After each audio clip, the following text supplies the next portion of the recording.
Você já sentiu que os dias estão escorrendo pelas mãos como areia fina e que, por mais que tente segurar, tudo parece escapar? Como se o tempo estivesse acelerando enquanto sua realização permanecesse estagnada. Talvez você olhe para trás e perceba que passou anos, esperando o momento certo. A condição perfeita, a resposta clara. Mas e se eu te dissesse que 2026 não começa no calendário? Começa agora, dentro de você, no instante em que você decide não ser mais espectador, mas protagonista. Há uma sabedoria antiga, silenciosa e poderosa, que nos convida a esse despertar. A parábola dos talentos, contada em Mateus 25. Ela não fala apenas de dinheiro, ela fala da sua vida, do que você faz com ela, do que você enterra por medo e do que você multiplica por coragem. Sêneca escreveu que a vida não é curta. Nós é que a desperdiçamos, e essa frase atravessa os séculos como uma flecha que ainda acerta o coração de quem vive ocupado, mas não produtivo, de quem corre, mas não chega, de quem sonha, mas não constrói. Vivemos em uma era onde a distração virou rotina e o medo se disfarça de prudência. E no fundo, muitos de nós carregamos uma dor silenciosa. A sensação de que estamos ficando para trás, mesmo estando sempre ocupados. O tempo passa, mas o legado não se forma. As ideias se acumulam, mas as obras não nascem. E isso gera uma angústia profunda, uma paralisia por análise que nos rouba a clareza, a ação e, acima de tudo, a paz. Mas este roteiro não é sobre culpa, é sobre despertar, sobre compreender que a vida não exige perfeição, mas presença, que a prosperidade não começa com o dinheiro, mas com a decisão de cuidar do que já se tem, tempo, energia, talentos, oportunidades. A parábola dos talentos nos mostra isso. O servo que teve medo e enterrou o que recebeu não foi punido por fracassar, mas por não tentar, por não multiplicar, por não honrar a confiança que lhe foi dada. E de forma simbólica, todos nós somos esse servo em algum momento. Temos algo nas mãos, temos algo que pode crescer, mas por medo enterramos. O ano de 2026 já começou para quem entendeu que o tempo não espera. Ele já começou para quem trocou a expectativa pela ação silenciosa. Para quem entendeu que não se trata de esperar a colheita, mas de começar a plantar. Eclesiastes nos lembra que há um tempo para todas as coisas. E agora, talvez, seja o tempo de plantar com consciência, com paciência, com intenção. Não para colher amanhã, mas para deixar raízes. Raízes que sustentem, raízes que resistam, raízes que alimentem outros, mesmo quando você já tiver partido. Então, antes de seguirmos, respire. Sinta sinta o peso da sua história, mas também a leveza da possibilidade. Você não está atrasado, você está sendo chamado para ser mordomo da sua própria vida, chamado para cuidar do que é seu, chamado para multiplicar e, acima de tudo, chamado para acordar. Porque a hora é agora. E se você chegou até aqui, é porque lá no fundo já sabe disso. Há um tipo de prisão que não se vê, uma cela invisível, construída com pensamentos sutis e expectativas silenciosas. É a prisão do perfeccionismo. Aquela voz interna que diz: ainda não está bom o suficiente, ainda não é o momento, ainda não sou capaz. Essa espera por condições ideais não é sabedoria, é medo disfarçado. E o medo, quando vestido de prudência, parece virtude, mas na verdade é fuga. É como se estivéssemos esperando que o mar fique calmo para aprender a nadar, esperando que tudo esteja sob controle para só então começar. E assim a vida passa, os anos passam, e o que poderia ter sido, nunca é. Na parábola dos talentos, o servo que enterrou o que recebeu não era incapaz, ele era paralisado.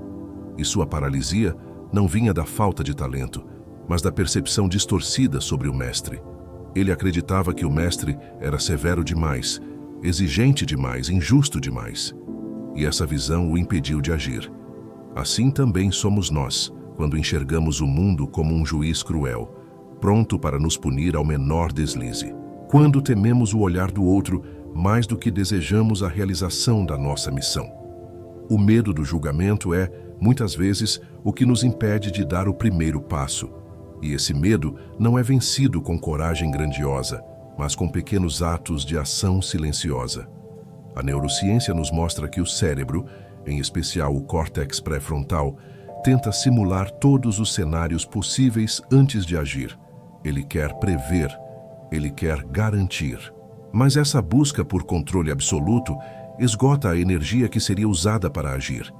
Pensamos tanto que não fazemos, planejamos tanto que não começamos, e quanto mais esperamos, mais difícil fica, porque a mente se acostuma com a inércia.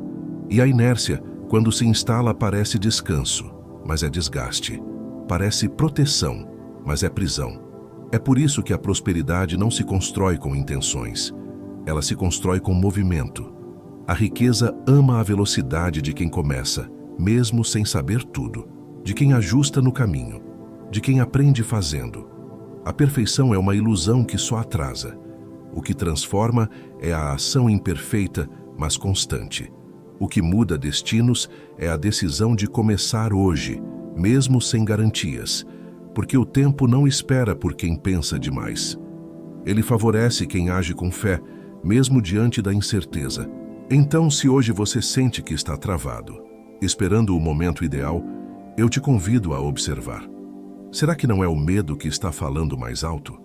Será que você não está enterrando seu talento, sua ideia, sua coragem, por receio de falhar ou ser julgado?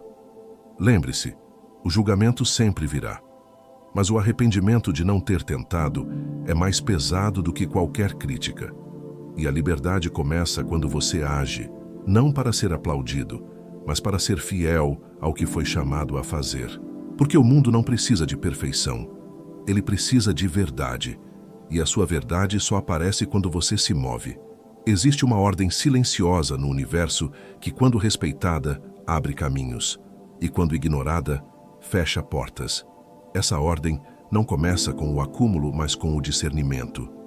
Salomão, diante da oportunidade de pedir qualquer coisa, não pediu riquezas, nem poder, nem vitórias. Ele pediu sabedoria, pediu um coração compreensivo. E foi exatamente esse pedido que o tornou o homem mais próspero de sua geração. Porque a verdadeira riqueza não começa fora, começa dentro. A sabedoria é o solo fértil, onde a prosperidade pode crescer com raízes profundas, sem se perder no vento da vaidade ou da pressa. Muitos hoje buscam dinheiro como quem busca um remédio para a dor da insegurança. Querem ter mais para se sentirem mais. Mas a ordem está invertida. A segurança que sustenta a riqueza não é financeira, é emocional. Quando a alma está instável, o dinheiro vira muleta. E qualquer muleta, por mais bonita que pareça, ainda é um sinal de desequilíbrio. A prosperidade verdadeira começa quando você não precisa mais provar nada. Quando o dinheiro deixa de ser uma fuga e passa a ser uma ferramenta. E para isso, é preciso sabedoria. Sabedoria para esperar. Sabedoria para escolher. Sabedoria para recusar o que brilha, mas não edifica. A mente que vive na escassez não vê oportunidades, vê ameaças. Ela enxerga o mundo como um lugar onde falta, onde não há o suficiente, onde tudo precisa ser disputado. E essa percepção molda decisões, relacionamentos, até a forma como se enxerga o próprio valor. O cérebro, através do sistema de ativação reticular, filtra o que é importante com base naquilo que acreditamos. Se você acredita que o mundo é escasso, ele mostrará escassez. Se você acredita que há abundância, ele revelará caminhos. Não se trata de pensamento mágico. Trata-se de percepção treinada, de mente renovada, de sabedoria aplicada. Antes de possuir a riqueza, é necessário tornar-se alguém que sabe sustentá-la. E isso não se aprende em livros. Se aprende no silêncio, no autodomínio, na capacidade de dizer não ao excesso, ao ego, à pressa. A construção da autoridade interna é o que prepara o terreno para que a riqueza não destrua o que você levou anos para construir. Porque a riqueza que chega antes da maturidade pode se tornar um fardo. Mas quando ela encontra um coração sábio, ela se multiplica. E mais do que isso, ela serve, ela abençoa, ela transforma. Por isso, hoje, o convite não é para correr atrás do dinheiro, é para buscar sabedoria. Porque quando a mente se alinha com a verdade, o resto se organiza. Quando o coração está firme, o mundo não assusta. E quando a alma está em paz, a prosperidade deixa de ser uma obsessão e se torna consequência.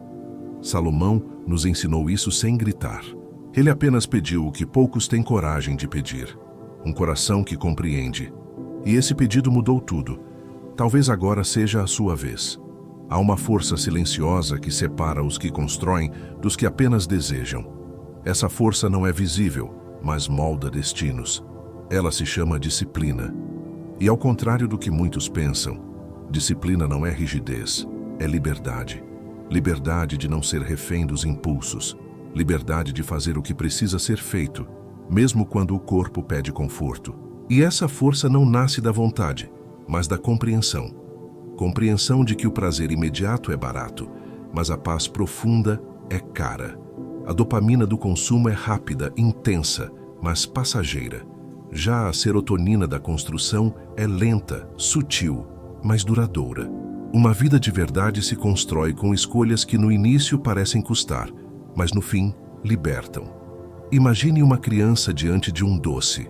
Ela pode comê-lo agora ou esperar e ganhar o dobro. Esse é o famoso teste do marshmallow. Mas o que poucos percebem é que esse teste continua na vida adulta. Está presente em cada decisão: gastar ou investir, ceder ou perseverar, abandonar ou continuar. E os que conseguem adiar a gratificação imediata são os que mais adiante colhem frutos que não se perdem, porque a vida recompensa quem planta com paciência. Provérbios nos lembra: os planos do diligente tendem à abundância, mas a pressa excessiva leva à pobreza. Não é a velocidade que enriquece, é a constância. Não é o impulso que constrói, é o compromisso silencioso com o que importa. A mente, por natureza, busca o caminho mais fácil. O cérebro quer economizar energia. Ele prefere o prazer rápido à dor do esforço. Mas é possível treiná-lo. É possível ensinar o corpo a encontrar satisfação não no alívio, mas na construção. Quando você associa o desconforto atual à identidade que está formando, tudo muda. Você deixa de agir para fugir da dor e começa a agir para se tornar alguém. E isso muda tudo. Porque a disciplina deixa de ser um castigo e se torna um voto. Um voto de fidelidade ao seu futuro. Um voto de lealdade ao que você quer ser. Essa mudança é interna, é invisível, mas transforma tudo. Porque quando você começa a se alegrar com o esforço, o mundo não te reconhece mais. Você se torna raro, e o raro é valorizado. O raro é buscado, o raro é lembrado. Enquanto muitos desistem no primeiro obstáculo, você permanece. Enquanto muitos se distraem com atalhos, você constrói estrada. E essa estrada, mesmo que demore, leva longe, leva fundo, leva alto.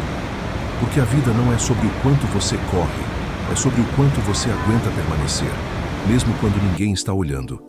Então, se hoje você sente que está cansado, que o caminho é lento, que os resultados não aparecem, respire. Lembre-se, o que cresce devagar enraiza fundo. O que demora para florescer permanece por mais tempo.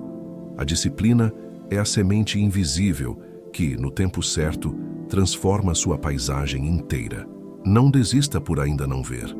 Continue por saber o que está plantando, porque o que vem com esforço é o que permanece com honra. E a honra não se compra, se conquista, um dia de cada vez, uma escolha de cada vez, uma fidelidade silenciosa ao que você sabe que vale a pena. Você pode ter a melhor semente, o solo mais fértil e a chuva no tempo certo. Mas, se plantar no lugar errado, nada floresce. Assim também é com a alma. O ambiente em que você vive, as vozes que você escuta, os olhares que te cercam, tudo isso molda silenciosamente o que você acredita ser possível. Provérbios 13:20 diz: quem anda com os sábios será sábio, mas o companheiro dos tolos sofrerá o dano. Essa não é apenas uma advertência moral, é uma revelação espiritual e neurológica, porque você não apenas escolhe seus relacionamentos, você se torna eles. A ciência já comprovou o que a sabedoria antiga sempre soube. Nossos cérebros espelham os comportamentos das pessoas mais próximas. Neurônios, espelho. É assim que aprendemos a andar, a falar, a reagir. E é assim que, sem perceber, herdamos crenças, hábitos e até limitações emocionais de quem nos cerca. Se você convive com pessoas que vivem na escassez, sua mente começa a aceitar a escassez como normal.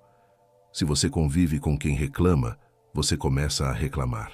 Se você vive entre os que não acreditam em mudança, sua esperança enfraquece. Não por falta de fé, mas por contaminação emocional. Mas há um custo oculto na transformação: a lealdade.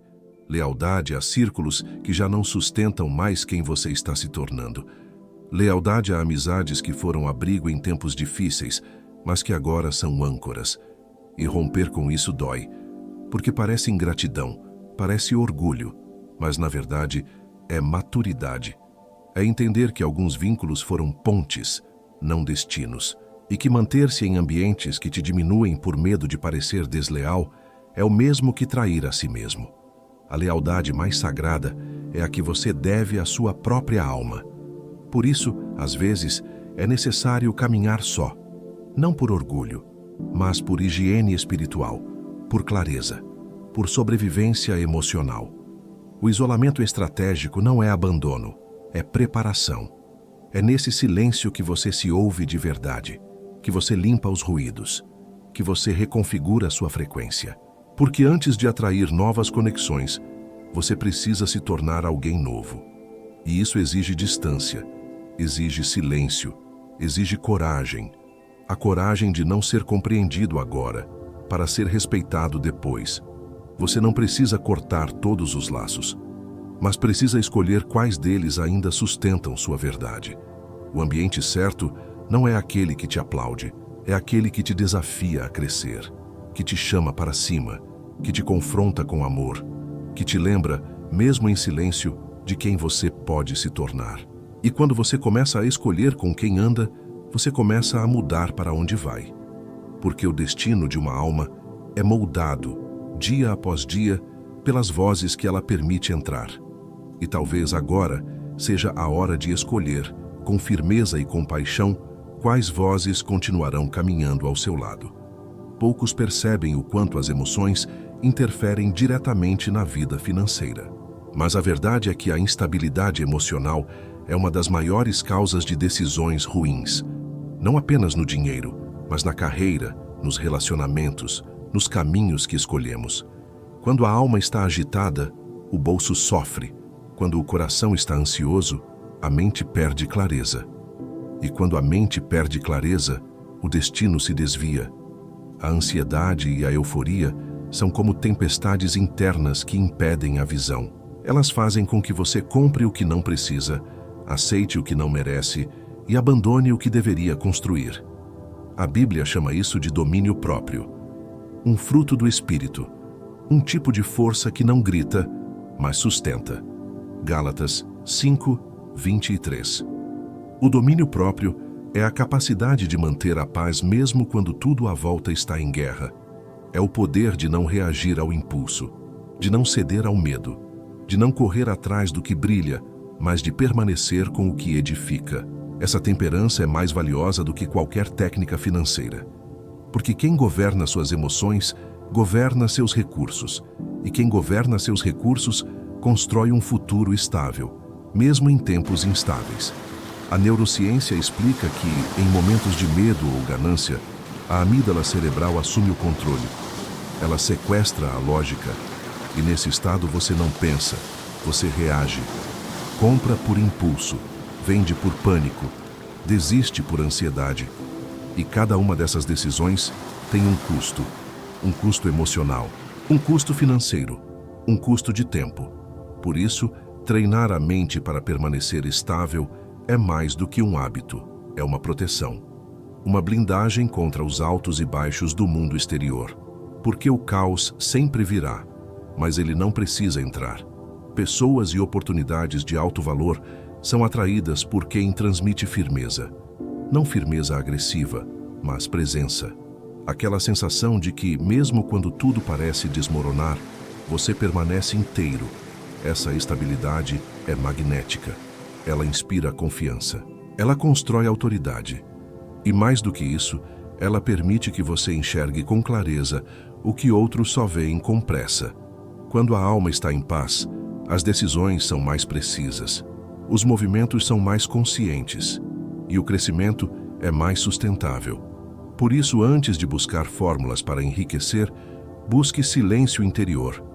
Antes de querer controlar o mundo, aprenda a não ser controlado por suas emoções, porque a verdadeira riqueza começa dentro. Começa quando você percebe que cada emoção mal administrada é um vazamento, e cada emoção bem conduzida é uma semente de estabilidade, de lucidez, de construção. E quem planta estabilidade, colhe abundância, mesmo em tempos difíceis, mesmo quando tudo parece incerto. Poucos percebem o quanto as emoções moldam o destino financeiro de uma pessoa. Não se trata apenas de saber investir, poupar ou ganhar mais. Trata-se de como você lida com a ansiedade quando as coisas não saem como esperado. De como você reage diante de uma oportunidade que exige calma, mas o coração está acelerado. De como você se comporta quando o medo grita mais alto do que a razão. A volatilidade emocional não destrói apenas relacionamentos, ela arruína decisões. E decisões erradas, repetidas ao longo do tempo, geram escassez. Não porque você não tem talento, mas porque não tem estabilidade. A Bíblia chama isso de domínio próprio. Em Gálatas capítulo 5, versículo 23, ele aparece como fruto do Espírito, e não por acaso. Porque controlar o impulso de gastar quando se está frustrado, adiar um prazer imediato para manter uma reserva ou simplesmente dizer não a uma compra emocional, exige mais espiritualidade do que cálculo. A temperança não é frieza, é maturidade. É a capacidade de manter-se inteiro quando tudo ao redor tenta te fragmentar. E essa inteireza, essa firmeza emocional, é o que atrai oportunidades de valor. Porque quem é inabalável transmite confiança. E confiança é a base de toda troca verdadeira. Existe um mecanismo dentro do cérebro chamado amígdala. Quando ela é ativada pelo medo ou pela ganância, ela sequestra a lógica. E é nesse estado que muitas pessoas tomam decisões que parecem urgentes, mas são apenas reações. Compram o que não precisam, vendem o que deveriam manter, aceitam propostas que não condizem com seu valor. E tudo isso porque estavam emocionalmente vulneráveis. A verdadeira inteligência financeira começa quando você aprende a respirar antes de decidir. Quando você cria espaço entre o impulso e a ação. Quando você entende que a emoção pode existir, mas não precisa comandar. A estabilidade emocional é como um ímã silencioso. Ela atrai pessoas que também são estáveis, atrai negócios que exigem confiança, atrai parceiros que respeitam limites. Porque ninguém quer construir algo sério com alguém que explode ou desaba a cada dificuldade. A paz interior se torna, então, uma vantagem competitiva. Um diferencial invisível, mas poderoso. Enquanto muitos vivem reagindo, você começa a responder. E essa diferença, sutil no início, se torna abissal com o tempo. Porque quem governa suas emoções, governa seus caminhos.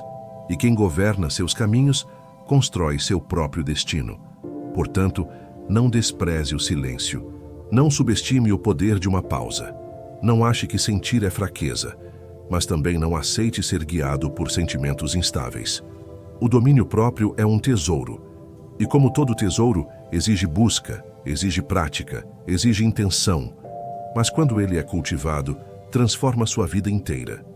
Porque o dinheiro é apenas uma ferramenta. Quem o usa com sabedoria, transforma. Quem o usa com pressa, desperdiça. E tudo começa dentro, sempre dentro. Há uma diferença sutil, porém profunda, entre quem vive como escravo e quem vive como herdeiro. Não se trata de aparência nem de posses, trata-se de consciência. Aquele que vive como escravo acredita que precisa merecer tudo, lutar por tudo, provar tudo. Ele se sente sempre em dívida com a vida, com os outros, consigo mesmo. Já o herdeiro caminha com outra postura. Ele sabe quem é, sabe o que lhe foi confiado. E por isso não vive na defensiva, vive com propósito. Gálatas capítulo 4 fala sobre essa transição espiritual.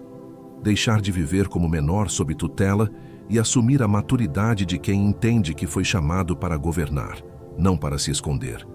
Muitos vivem como escravos emocionais, escravos da opinião alheia, da culpa, da comparação. E isso os impede de prosperar, porque no fundo acreditam que não merecem, que dinheiro é sujo, que sucesso é sinal de orgulho, que abundância é pecado. Essas crenças, mesmo silenciosas, sabotam. Elas criam uma espécie de teto invisível. Você até tenta crescer, mas algo dentro freia. E esse freio não é falta de capacidade. É uma narrativa interna distorcida. Uma história que você contou a si mesmo por tanto tempo que virou verdade. Mas não é. E pode ser reescrita. Reescrever a narrativa pessoal é um ato de coragem. É olhar para dentro e dizer: eu não sou mais aquela versão limitada de mim. É reconhecer que sim, houve dores, quedas, perdas, mas que agora existe uma escolha. A escolha de não viver mais como quem implora, mas como quem constrói. A dignidade da prosperidade nasce aí, não no acúmulo, mas na postura, na forma como você se vê, na maneira como você se levanta, porque quem se vê como herdeiro não busca poder, busca servir. E é por isso que prospera, porque entende que a riqueza não é fim, é ferramenta, é meio, é missão. Quando você entende que foi chamado para ser canal e não represa, a culpa pelo sucesso desaparece. Você começa a ver o dinheiro como um rio que precisa fluir, como um recurso que pode abençoar, transformar, restaurar. E então, a prosperidade deixa de ser um fardo e se torna uma extensão da sua essência. Não mais um peso, mas uma responsabilidade sagrada. Porque quem é herdeiro não acumula por medo de faltar. Ele multiplica por saber que há muito mais por vir. Ele não vive com as mãos fechadas, vive com o coração aberto. Por isso, hoje, o chamado é para que você se veja com novos olhos, não como alguém que precisa provar seu valor, mas como alguém que já carrega valor. Não como alguém que mendiga oportunidades, mas como alguém que cria caminhos. Você não é escravo do passado, não é escravo do medo, não é escravo da escassez. Você é herdeiro de uma promessa.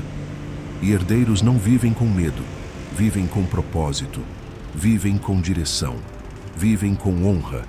E quando essa consciência se firma, a vida começa a responder de outra forma. Porque o mundo exterior sempre reflete a identidade que você carrega por dentro. Vivemos em uma era de excesso. Excesso de estímulos, de opções, de informações. E, paradoxalmente, quanto mais possibilidades surgem, mais difícil se torna escolher. A mente moderna está saturada, fragmentada, dispersa. E uma mente dispersa não constrói. Ela começa muito, mas termina pouco. Ela se ocupa, mas não realiza. Jesus disse em Mateus 6, versículo 22, se os teus olhos forem bons, todo o teu corpo será cheio de luz. O olho bom é o olhar que foca, que se alinha, que não se perde em mil direções, porque onde há foco, há luz, e onde há luz, há clareza. A multitarefa, tão celebrada nos últimos tempos, tem um custo invisível. Estudos mostram que alternar constantemente entre tarefas reduz o quociente de inteligência momentâneo, compromete a memória de trabalho e destrói a profundidade do raciocínio. A mente não foi feita para se dividir em tantas janelas abertas. Ela precisa de presença, de direção, de silêncio. O foco é a força que transforma esforço em resultado. E sem ele, mesmo o talento mais brilhante se perde na névoa da distração. Não é falta de capacidade, é excesso de ruído. A verdade é desconfortável, mas libertadora. Para ter tudo em 2026, você precisará dizer não para quase tudo agora. Não porque essas coisas sejam ruins, mas porque não são essenciais. A renúncia não é perda, é clareza. é escolher o que importa, é proteger o que está nascendo dentro de você, é deixar de lado o que é urgente para se dedicar ao que é eterno. A construção de uma vida com propósito exige cortes, e esses cortes doem, mas eles também curam. Porque cada não que você diz ao mundo é um sim que você diz à sua missão. O mercado, a vida e o tempo recompensam quem se aprofunda, quem escolhe um caminho e o percorre com fidelidade, quem se torna especialista em si mesmo, em sua entrega, em sua verdade. A profundidade gera valor porque revela compromisso, e o compromisso é raro. Num mundo onde todos querem tudo, quem escolhe um só caminho se torna referência. Quem foca, prospera. Quem dispersa, se perde. Não porque seja fraco, mas porque não escolheu. Então, se você sente que está fazendo muito e avançando pouco, talvez o problema não seja falta de esforço, mas falta de foco. Talvez seja a hora de fechar algumas janelas, de silenciar algumas vozes, de escolher um norte e seguir, com firmeza, com constância, com fé, porque a luz só entra quando o olhar se alinha, e o olhar só se alinha quando a alma decide o que realmente importa. A vida não promete calmaria. Ela não nos garante que tudo dará certo, mas nos oferece algo ainda mais valioso: a chance de nos tornarmos fortes o suficiente para permanecer quando tudo parecer ruir. Jesus, em Mateus capítulo 7, nos fala da casa edificada sobre a rocha. A tempestade veio para todos, tanto para quem construiu na areia quanto para quem construiu sobre a rocha. A diferença não foi a ausência da crise, mas a qualidade da fundação. E essa fundação é a resiliência. Não uma resiliência passiva, que apenas resiste, mas uma resiliência antifrágil, que cresce com o impacto, que se fortalece com o caos. A antifragilidade é uma virtude rara. É a capacidade de não apenas suportar a dor, mas de extrair dela algo que antes não existia. É o espírito que diante da perda encontra propósito, que diante da queda encontra raiz, que diante da humilhação encontra dignidade. Tiago, no capítulo 1, nos convida a considerar como sumo gozo o passar por provações, porque é nelas que a constância é forjada, e a constância é a base da prosperidade duradoura. Não a constância do fazer por fazer, mas a constância do ser, de permanecer inteiro, mesmo em pedaços. Crises não são obstáculos, são espelhos. Elas revelam o que já estava frágil, o que estava escondido, o que precisava ser reconstruído. E por mais desconfortável que seja, elas também são convites. Convites para amadurecer, para revisar prioridades, para limpar o que estava poluído, para alinhar o que estava disperso. A dor, quando acolhida com sabedoria, se torna solo fértil. Não é sobre gostar do sofrimento, é sobre entender que ele pode ser um portal, um ponto de virada, um chamado para uma nova versão de si mesmo. O medo, nesses momentos, costuma gritar, mas o medo não é um inimigo, é uma bússola. Ele aponta para onde está a expansão. Ele revela onde ainda há apego, onde ainda há insegurança, onde ainda há resistência. Quando você começa a escutar o medo, não como um freio, mas como um sinal, tudo muda. Você para de fugir e começa a avançar. Você para de evitar e começa a enfrentar. Porque o medo, quando atravessado com consciência, abre portas que antes pareciam trancadas. Portanto, se hoje você está passando por uma crise pessoal, financeira, emocional, não se apresse em sair dela. Permita-se aprender, permita-se crescer, permita-se ser transformado. A casa sobre a rocha não foi construída na ausência de tempestades, mas com a certeza de que elas viriam.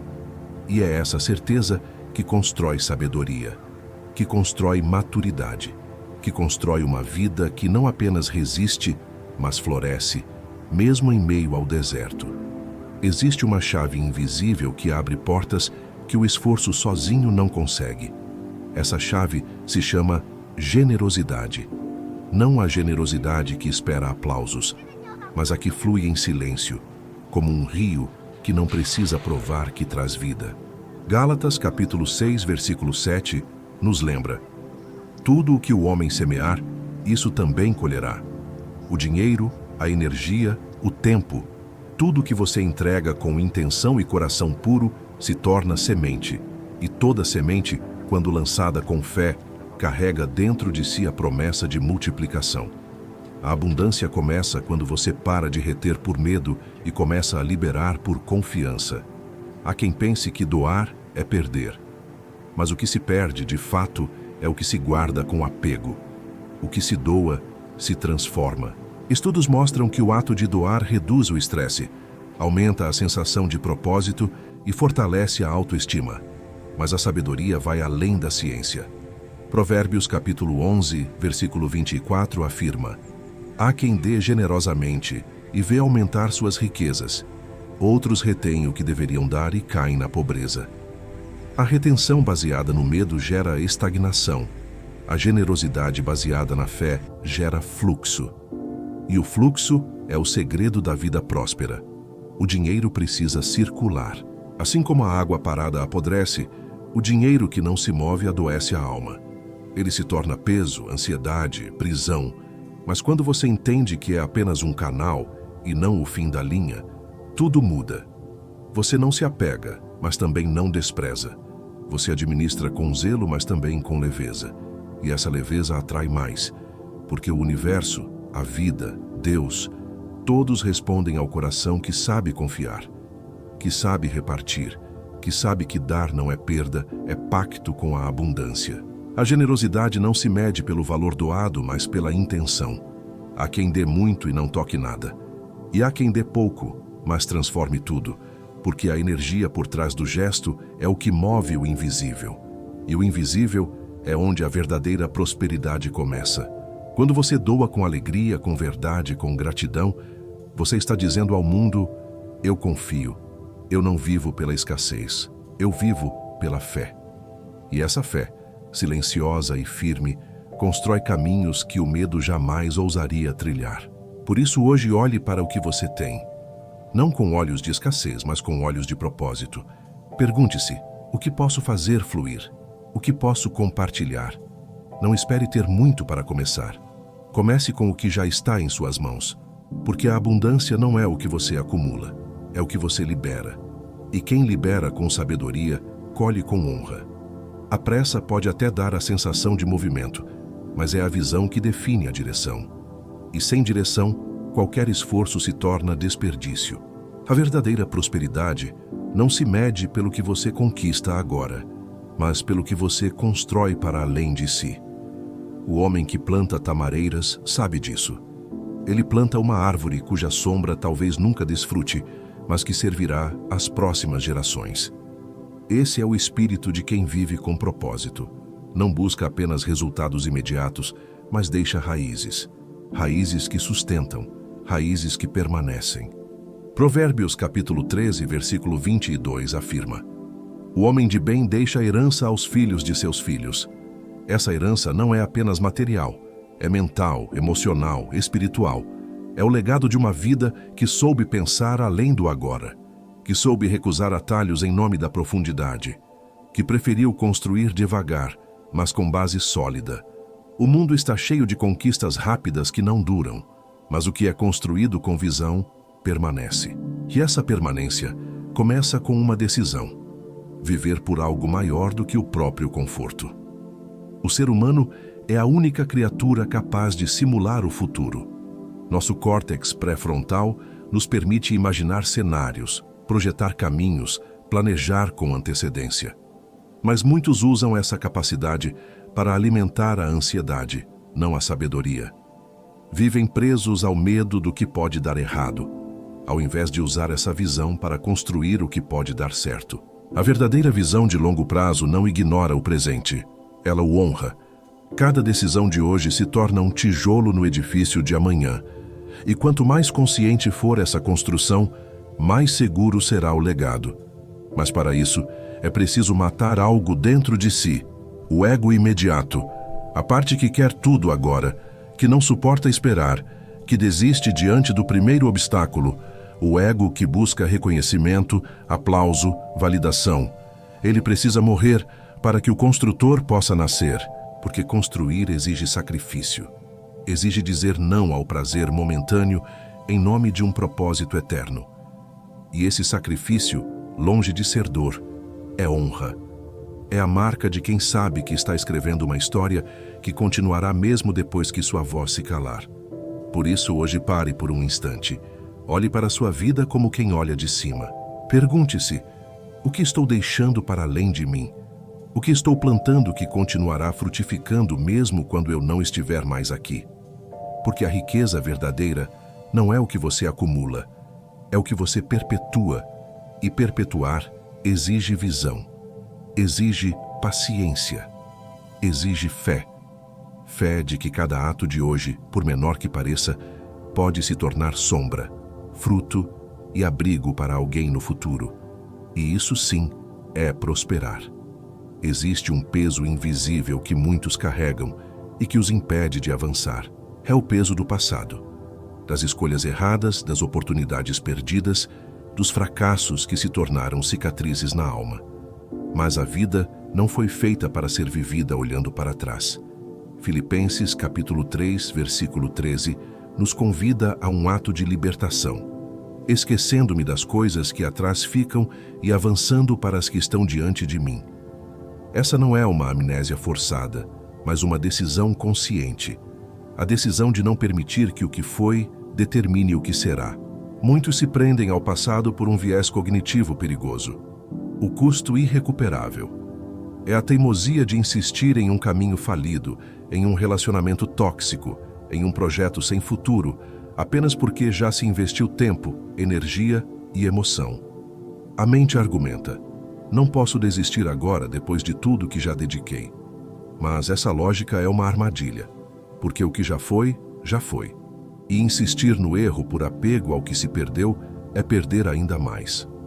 É roubar do futuro o que ele poderia construir. A história da mulher de Ló é um lembrete vívido desse perigo. Ao olhar para trás, ela se tornou uma estátua de sal paralisada. A nostalgia, o arrependimento, a culpa são como esse olhar para trás.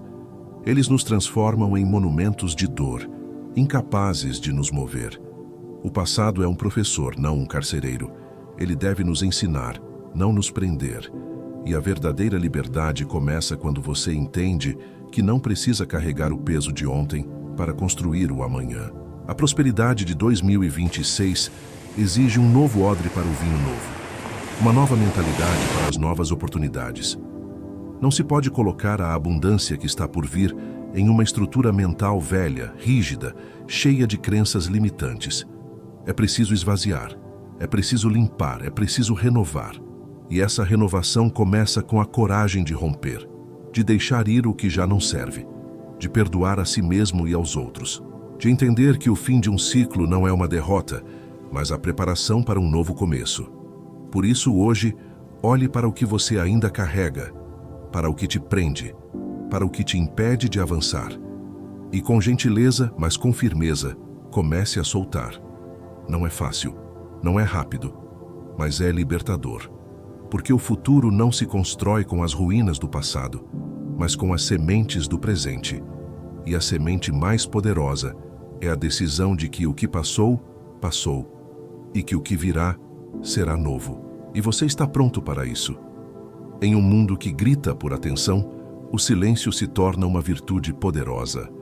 Há uma sabedoria ancestral que nos ensina a fazer o bem sem tocar a trombeta, a agir sem buscar aplausos. Mateus capítulo 6 nos instrui a fazer nossas obras em segredo, para que a recompensa venha do Pai que vê no oculto. Essa não é uma lição sobre humildade apenas, mas sobre a proteção da energia. Porque a validação externa, por mais doce que seja, pode roubar a força que seria usada para a própria construção. Quando você anuncia seus planos antes de realizá-los, o cérebro libera uma dose de dopamina, a mesma substância que ele libera quando você de fato conquista algo. Essa falsa sensação de vitória pode diminuir a motivação real para agir. É como se a mente já tivesse saboreado o sucesso, mesmo sem ter movido um músculo.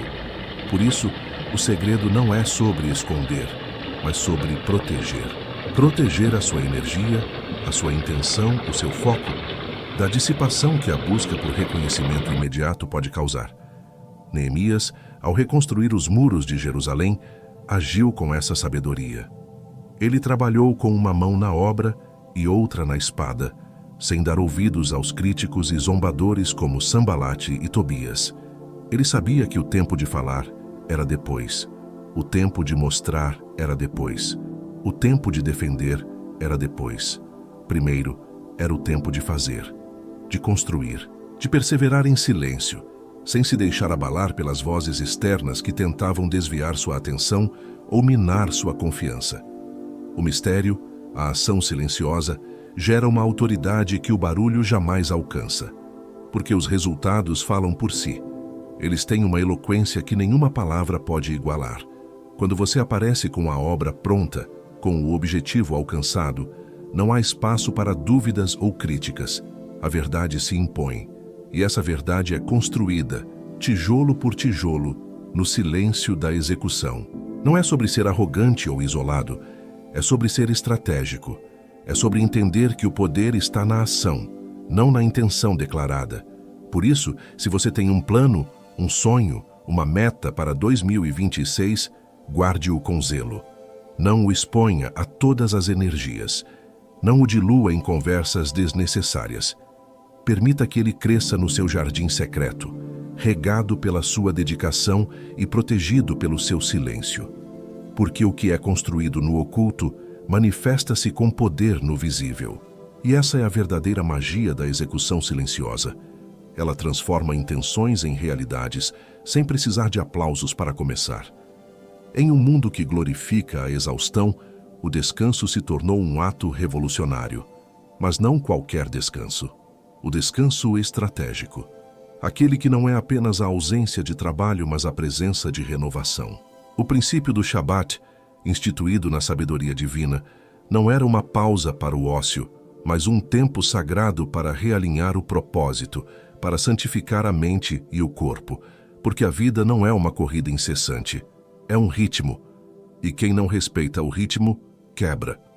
O burnout, o esgotamento físico e mental não é uma medalha de honra, é um sinal de que estamos tentando controlar o incontrolável, de que estamos forçando o que deveria fluir, de que estamos nos esquecendo de que somos seres humanos, não máquinas.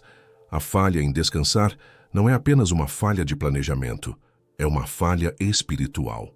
É a arrogância de acreditar que a força vem apenas do esforço e não da entrega, que a produtividade é medida pela quantidade de horas e não pela qualidade da presença. Romanos capítulo 12, versículo 2, nos convida à transformação pela renovação da mente. Essa renovação não acontece no barulho, mas no silêncio. Não acontece na correria, mas na pausa. É nesse espaço que a mente se reorganiza, que as ideias se clareiam, que a direção se manifesta.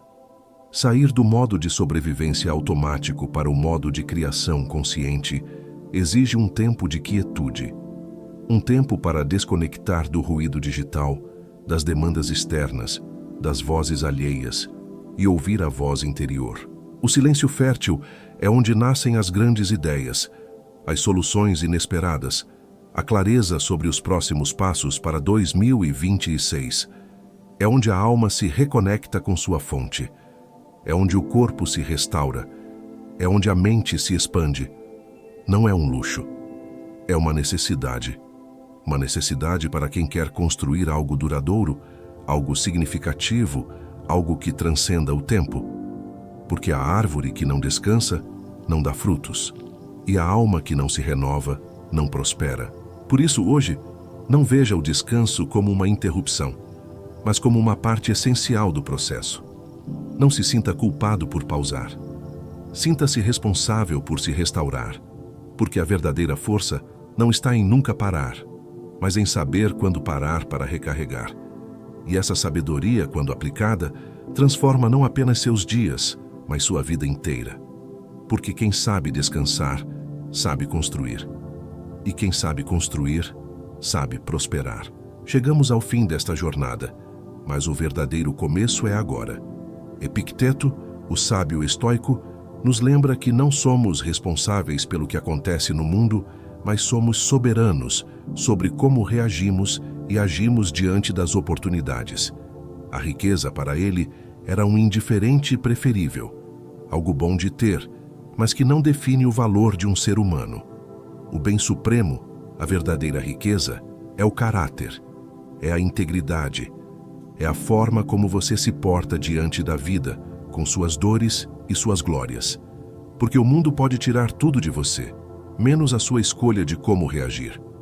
Tiago, em sua carta, nos confronta com uma verdade inegável. A fé sem obras é morta. A prosperidade que buscamos, a riqueza que desejamos, não é um presente que cai do céu para os passivos.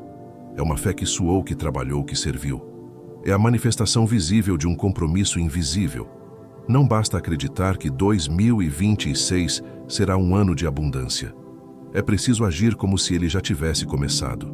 É preciso plantar as sementes hoje, com a certeza de que a colheita virá. Este não é um convite para esperar. É uma convocação para agir. Para que você não espere 2026 chegar, mas traga o futuro para o presente através de uma decisão irrevogável tomada hoje. Uma decisão de se tornar o mordomo fiel dos seus talentos, de romper com a paralisia do perfeccionismo, de buscar sabedoria antes da riqueza, de abraçar a disciplina e a recompensa tardia, de escolher o seu ambiente com consciência, de gerenciar suas emoções como um ativo valioso, de viver como herdeiro, não como escravo, de focar com intensidade, de crescer com as crises, de ser generoso com propósito, de plantar um legado, de romper com o passado e de executar em silêncio, encontrando no descanso estratégico a sua maior força. Deuteronômio, capítulo 8, versículo 18, nos lembra que Deus dá o poder para adquirir riquezas. Mas esse poder não é para o acúmulo egoísta. É para estabelecer sua aliança, para abençoar, para transformar, para servir. Que você possa, a partir de hoje, assumir seu lugar de autoridade. Que você possa, com cada passo, honrar o chamado que pulsa em seu peito. Que você possa, com cada escolha, construir não apenas uma vida próspera, mas uma vida com propósito. Que a paz que excede todo o entendimento guarde seu coração e sua mente. Que a sabedoria divina ilumine seus caminhos. E que a coragem de ser quem você nasceu para ser seja a sua maior riqueza. A hora é agora. A decisão é sua. Que assim seja.